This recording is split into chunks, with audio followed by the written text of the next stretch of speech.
لوگ تو شعر شاعری میں بھی تختی کا واقعہ بیان کرتے رہتے ہیں، اور اب تو بڑا عجیب معاملہ ہے پیارے. قوال لوگ کرامتوں کو، سرکار کے معجزات کو اپنی قوالیوں میں ڈھول کے نشے میں ٹپ ٹپ ٹپ ٹپ ڈباتے رہتے ہیں اور گاتے رہتے ہیں، حرام خور کہیں کے.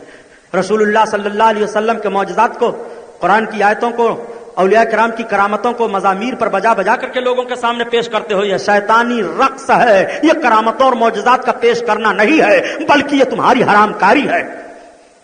اور نسبت دیتے ہیں کہ بریلوی لوگ قوالی کرتے ہیں. لاؤ دکھاؤ تمہاری ماں نے دودھ پلایا ہو کہ کہیں اعلیٰ حضرت نے لکھا ہو کہ قوالی مزاروں پر کرو.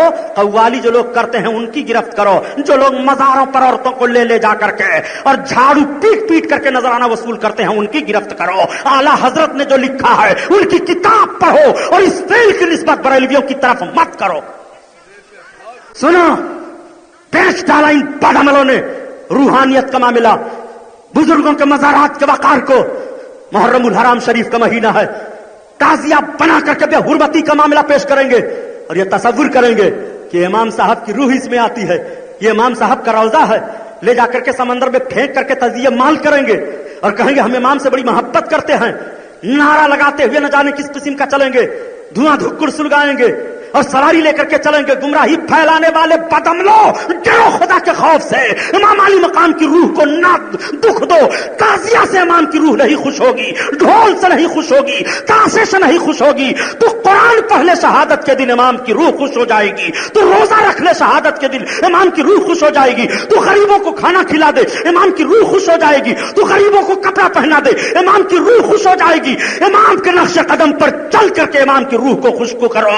یہ تعزیہ ڈھول باجا گاجا سے امام کی روح خوش نہیں ہوگی، بلکہ امام کا روحانی پھٹکار تم پر پڑے گا. یہ جملہ جب بول دیتا ہوں تو بڑی تکلیف ہو جاتی ہے کہ سبحانی صاحب تو تعزیہ داری کے خلاف بولتے ہیں، تمہارے باپ کا کیا جاتا ہے. تعزیہ رکھنا جب حرام ہے تو بولا کیا جائے. اعلیٰ حضرت سے سوال کیا گیا کہ تعزیہ داری کیا ہے تو فرماتے ہیں مروجہ تعزیہ داری حرام ہے، حرام ہے، حرام. نسبت دی جاتی ہے بریلوی لوگ ہیں، یہ بدعتی لوگ ہیں. پیش ڈالا آبرو کو. حضرت امام حسن و حسین کی تحریک کو سمجھو.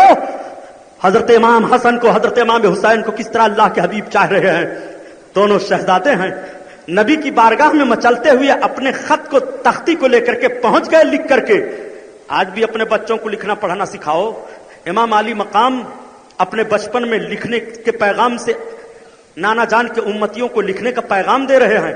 حسین نے بچپن میں لکھا پڑھا ہے، اپنے بچوں کو بچپن میں لکھاؤ پڑھاؤ. یہ حضرت امام حسین کی زندگی سے سبق مل رہا ہے.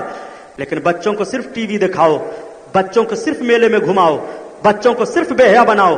اور جب بے حیا بننے کے بعد تمہاری گردن پر یہ لاٹھ رکھ کر کے دباتے ہیں اور تمہاری زبان نکلتی ہے، تب کہتے ہو مولانا صاحب سے تعویذ لکھوا کر کے لاؤ، میرا بیٹا نافرمان ہو گیا ہے. بیٹے کو فرما بردار بنانا چاہتے ہو تو نبی کی بیٹی فاطمہ نے جس طرح سے اپنا خون جگر پلایا تھا اپنے شہزادوں کو، اپنا دودھ پلایا تھا اپنے شہزادوں کو، اس طرح سے ماں بن کر کے اپنے بچے کو دودھ پلائے. بچہ وفادار ہوگا، بچہ مجاہد بنے گا، بچہ حلال خور بنے گا، بچہ اپنے ماں باپ کے قدموں پر اپنی زندگی ہردم قربان کرنے والا بنے گا. اس طور پر تمہیں حضرت امام حسن حسین کی زندگی سے سبق لینا چاہیے.